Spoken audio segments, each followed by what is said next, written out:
Good morning, students. So, today we are going to revise the topics of chapter 2 that we have started, that is, magnetic effects of electricity. In the previous chapter, we studied electricity. Electricity is simply the flow of charges. And when electricity is passed through any conductor, it shows three types of different effects on the conductor. First is chemical effects, जिसे आपने पढ़ा होगा electrolysis of water. जब भी हम लोग क्या करते हैं, पानी के अंदर से इलेक्ट्रिसिटी पास करते हैं, its ions get separated, hydrogen and oxygen. So that effect is known as chemical effect. Heating effect we had studied in previous chapter. Heating effect के अंदर क्या होता है बेटा? हीटिंग इफेक्ट के अंदर जब हम ज़्यादा देर के लिए इलेक्ट्रिसिटी पास करते हैं या किसी हाई रेजिस्टेंट ऑब्जेक्ट में से इलेक्ट्रिसिटी पास करते हैं, तो क्या होता है, वो ऑब्जेक्ट हीटअप होता है और ग्लो करने लग जाता है. इसकी एप्लीकेशंस भी हमने पढ़ी थी, बल्ब्स, गीजर्स, टोस्टर्स. इस चैप्टर में हम पढ़ेंगे मैग्नेटिक इफेक्ट. मैग्नेटिक इफेक्ट क्या होते हैं? When the current is pass through any conducting wire, किसी भी कंडक्टर से या कंडक्टिंग वायर में से जब हम करंट पास करते हैं, तब क्या होता है, वो वायर जो है वो मैग्नेट की तरह बिहेव करने लग जाता है. So such kind of effect is known as magnetic effect of electric current. ठीक है. अब जब मैग्नेटिक इफेक्ट प्रोड्यूस होता है, तो मैग्नेटिक इफेक्ट जहाँ तक उस करंट का इफेक्ट, जहाँ तक उस मैग्नेट का इफेक्ट होता है, उस फील्ड को हम क्या कहेंगे? Magnetic field. जितने भी एरिया तक हम एक मैग्नेट को फील कर सकते हैं, उसकी पावर को फील कर सकते हैं, वो फील्ड क्या होता है? उसका मैग्नेटिक फील्ड. फॉर एग्जाम्पल, अगर आपने दो मैग्नेट्स को काफ़ी दूर रखा हुआ है, they will not attract each other. जैसे जैसे आप लोग पास लेके आते हैं उस मैग्नेट को, तो क्या होगा, आपको थोड़ा थोड़ा फोर्स फील होना शुरू हो जाएगा, that if opposite sides of magnets are present, they will attract. ठीक है. तो जब हम मैग्नेट को पास लाते हैं, वो हमें अट्रैक्ट या रिपेल करना वाली उसकी जो पावर होती है, जो फोर्स होती है जिससे वो अट्रैक्ट कर रहा है या रिपेल कर रहा है, हमें वो फोर्स फील होने लग जाती है. ठीक है. तो वो किस वजह से होती है? मैग्नेटिक फील्ड की वजह से होती है. हर मैग्नेट का एक रीजन होता है, फिक्स्ड रीजन. मैग्नेट जितना स्ट्रॉन्ग होगा, उसका मैग्नेटिक फील्ड उतना ज़्यादा होगा. मतलब वो उतनी दूर तक उस चीज़ पे अपनी फोर्स या अपना इफेक्ट शो कर सकता है. तो ये होता है एक मैग्नेटिक फील्ड. अब मैग्नेटिक फील्ड जो होता है वो हमको दिखता नहीं है, but we can feel it, है ना. आपको कोई आसपास मैग्नेटिक फील्ड लाइंस नहीं दिखेंगी. मैग्नेटिक फील्ड लाइंस क्या होती हैं बेटा? ये इमेजिनरी लाइंस होते हैं जो हम ड्रॉ करते हैं टू सी कि मैग्नेटिक फील्ड किस डायरेक्शन में जा रहा है और किस डायरेक्शन से आ रहा है.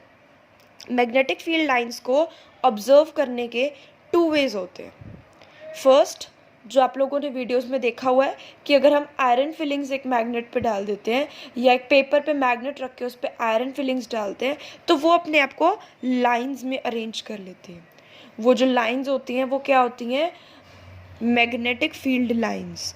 और वो फील्ड लाइंस हम ऐसे नहीं देख सकते, हम लोग सिर्फ कैसे देख सकते हैं? Through help of iron filings या फिर मैग्नेटिक नीडल. बेटे यहाँ पे मैग्नेटिक नीडल की छोटे छोटे डायग्राम्स बनाए हैं. मैग्नेटिक नीडल क्या होती है? सिंपल एक क्या होता है, मैग्नेट होता है जिसको हमने नीडल शेप में कन्वर्ट किया होता है, जिसका एक पॉइंट हमेशा नॉर्थ की तरफ होता है और दूसरा पॉइंट हमेशा साउथ की तरफ होता है. So its points toward the north south direction.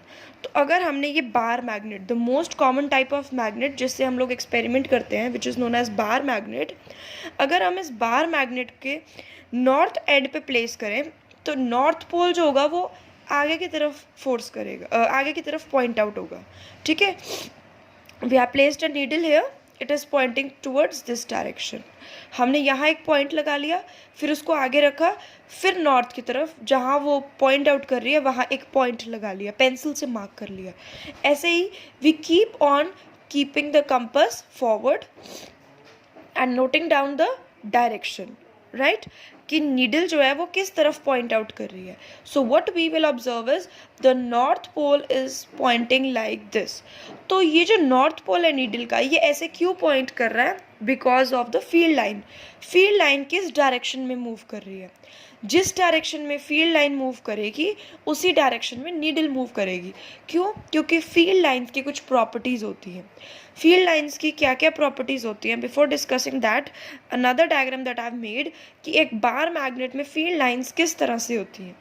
This diagram was based on the magnetic compass experiment only. हमने मैग्नेटिक कंपस जो नीडल कंपस होता है उसको रख के हमने ये डायग्राम ड्रॉ की थी। तो एक बार मैग्नेट में इस तरह से क्या होता है, मैग्नेटिक फील्ड लाइंस एंटर करती है और लीव करती है। It will always enter through the south pole inside and leave out through the north pole. That means north से साउथ बाहर की तरफ वो कहाँ जाती है? नॉर्थ से साउथ, और मैग्नेट के अंदर साउथ टू नॉर्थ जाती है। I hope this movement of line is clear. So the next is properties. इसकी 3 basic properties होती हैं जिसको आप आगे कई तरह से लिख सकते हैं। First, it always start from the north pole and end toward the south pole. तो इसके अंदर आप 2 तरह से लिख सकते हो। Outside it is from south pole, inside it is from south to north. Outside north to south, inside south to north. Their closeness depict the strength of magnet. Magnet की पावर जितनी ज़्यादा होगी, मैग्नेट की strength जितनी ज़्यादा होगी, magnetic field lines उतनी ही close होंगी, पास पास होंगी। और अगर मैग्नेटिक फील्ड लाइन दूर है, दैट मीन्स मैग्नेट की इतनी स्ट्रेंथ नहीं है। मतलब अगर जितना हम दूर दूर तक ड्रॉ करेंगे लाइंस उतनी दूर होती जाएंगी। और दूर क्या बताता है कि मैग्नेट की स्ट्रेंथ, मैग्नेट की पावर वहाँ पर कम है। मैग्नेट के पास मैग्नेटिक फील्ड लाइंस क्लोज होंगी, उससे पता लगेगा कि मैग्नेट की स्ट्रेंथ यहाँ पर ज़्यादा है। Now they do not intersect each other. Yes, अब जब मैग्नेटिक फील्ड है ये एक वेक्टर क्वांटिटी है। वेक्टर क्वांटिटी कौन सी होती है? जिसके अंदर मैग्नीट्यूड के साथ साथ डायरेक्शन भी मैटर करती है। तो इसकी एक फिक्स डायरेक्शन ही होती है एक पॉइंट पर। अगर मैग्नेटिक फील्ड लाइंस आपस में क्रॉस कर रही हैं, दैट मीन्स उस पर्टिकुलर पॉइंट पर क्या हो रहा है? मैग्नेट जो है वो 2 डायरेक्शन शो करेगा, which is not at all possible. एक पॉइंट पे चाहे कोई भी अगर 2 लाइन इंटरसेक्ट कर भी रही हैं तो उनकी डायरेक्शन हमेशा सेम होनी चाहिए उस पॉइंट पर। उस पर्टिकुलर पॉइंट पर 2 डायरेक्शंस ना हो, इसलिए कभी भी 2 लाइंस इंटरसेक्ट नहीं करती। ठीक है, more the number of magnetic field line more is the strength. जितनी ज़्यादा मैग्नेटिक फील्ड लाइंस प्रेजेंट होंगी मतलब मैग्नेट की स्ट्रेंथ उतनी ज़्यादा है। अगर मैग्नेटिक फील्ड लाइंस कम है दैट मीन्स मैग्नेट की स्ट्रेंथ, मैग्नेट की पावर कम है, जिस पावर से वो अट्रैक्ट कर रहा है वो कम है। Now the next topic that we start is magnetic field due to current carrying conductor. Current carrying conductor बेटा किसी भी शेप का हो सकता है। It can be a straight line, जैसे हम कोई वायर ले लेते हैं।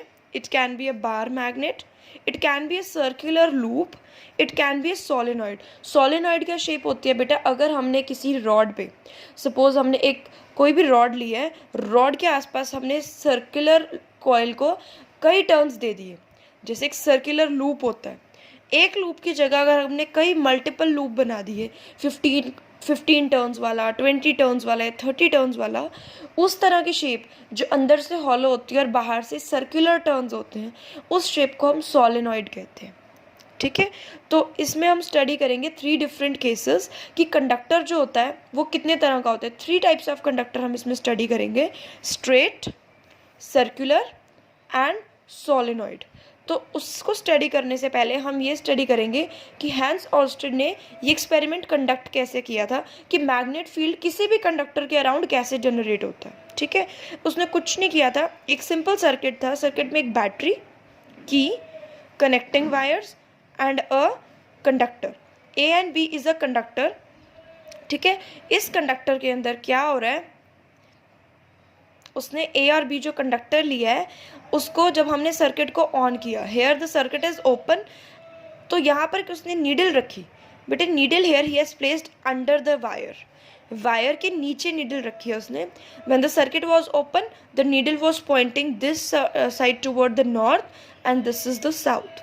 सो when the circuit started flowing from south to north, first case हमने क्या लिया है, the circuit is flowing from south to north. इस केस के अंदर बेटे नीडल की डिफ्लेक्शन किस तरफ होगी, टुवर्ड दिस साइड। ठीक है, नीडल जो है फर्स्ट केस में किस तरफ डिफ्लेक्ट कर रही है, टूवर्ड्स द वेस्ट। अब हम ये डायरेक्शंस लेते हैं, ठीक है। नॉर्थ इस तरफ है, साउथ इस तरफ है, वेस्ट ऊपर है एंड ईस्ट नीचे की तरफ है। तो अगर सपोज ये कंपास की डायरेक्शन है towards the north south direction, south to north, तो वो किसकी तरफ जा रही है? ये कंपास की डायरेक्शन है, it is bending towards west. अब ये बेंडिंग क्यों हो रही है? It is all due to magnetic field lines.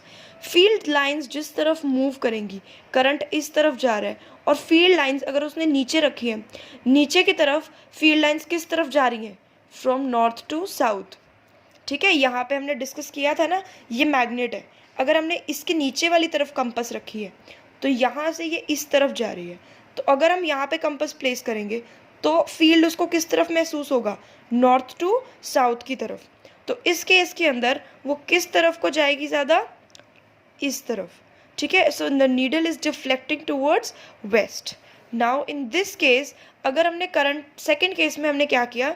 हमने करंट की डायरेक्शन ऑपोजिट कर दी। ऑपोजिट कैसे कर दी? अगर हम बैटरी ऑपोजिट साइड कनेक्ट कर देंगे, current will start flowing from B to A.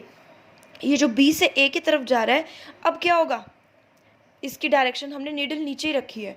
Now the current will start flowing from, अगर हमने मैग्नेट को उल्टा कर दिया, this is the north pole now, ठीक है। अगर हम अज्यूम करें कि ये नॉर्थ पोल और ये साउथ पोल है, तो अगर अब ये यहाँ से जा रही है तो सेकेंड केस में ये इधर से इधर जाएगी, ठीक है। तो अगर हमने इसके नीचे मैग्नेटिक नीडल रखी है, अब उसको किस तरफ जाएगी? अभी अगर हमने नॉर्थ साउथ डायरेक्शन में रखा है तो अब ये नीचे की तरफ जाएगी, because the field is going from this to this side. तो जो नॉर्थ वाली नीडल होगी अब वो इस तरफ को पॉइंट आउट करना शुरू कर देगी, अगर हम उसको अलोंग द फील्ड लाइंस लेकर जाते रहेंगे। सो नाउ अगर हम डायरेक्शन देखें नॉर्थ से साउथ, तो अब वो डायरेक्शन किस तरफ पॉइंट आउट कर रही है? ईस्ट की तरफ। ऐसे ही जब हम ऊपर रखेंगे तब भी वाइस वर्सा होगा। अगर हम ऊपर रखेंगे तो फर्स्ट केस में ईस्ट की तरफ जाएगी और सेकंड केस में वेस्ट की तरफ। अभी कैसे जाएगी ये आप स्टडी करोगे और जिसको डाउट होगा वो मुझसे पूछेगा। मैंने यहाँ पे